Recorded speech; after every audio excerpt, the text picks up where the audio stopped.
Kakapikit ko pa lang. Ang sabi ni Bernadette habang inaabot ang alarm clock. Sing Bernadette. Tinapik-tapik ni Bernadette ang kanyang pisngi para mawala ang antok. Good morning po, Lola. Hindi binati ni Matilda ang apo. Tinitigan niya lang ito na parang sinusuri ng mabuti. Anak, kumain ka na. Late ka na, ang puna ng ina ni Bernadette na si Madela. Nakatira sa may kakahuyan ang pamilya ni Bernadette. Hila-hila niya ang kanyang bisikleta palabas ng bakod ng kanilang bahay. Madadaanan niya ang malawak na palayan habang sakay ng kanyang bisikleta.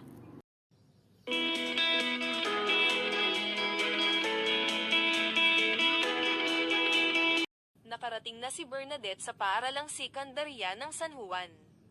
Nakaabang na sa labas ng paaralan si Leila na nakataas ang kilay. Miss Lopez, you are so early for your third period. Sige, insultuhin mo pa ako. Ang palaban na sagot ni Bernadette. Hindi napigilan ni Leila ang sarili at biglang natawa. Bakit ngayon ka lang? Tuloy hindi ka nakapasa ng assignment sa math. Ewan ko ba, bakit ang takaw ko sa tulog? Ang nagtatakang tanong ni Bernadette sa kanyang sarili. Ano naman ang kakaiba roon? Natural lang yun. Ang saad ni Leila. Parang kakaiba kasi. Paggabi, di naman ako makatulog. May pag-aalala sa tinig ni Bernadette. Tawa si Leila. Baka nagkaka-nightmare ka lang siguro sa mga assignments natin sa math. Hoy, gumising ka nga, pabulong na sabi ni Leila kay Bernadette habang mahimbing itong natutulog sa kanilang klase. Leila, ano yan?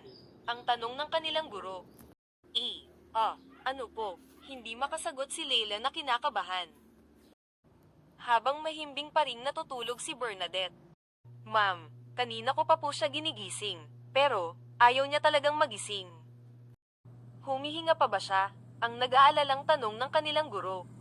Humihinga pa siya, ma'am. Tulog lang talaga. Ang sagot naman ni Leila. Habang nakatalikod ang kanilang guro, pumasok ang isang lalaking kaklase nila na may dalang balde na puno ng tubig.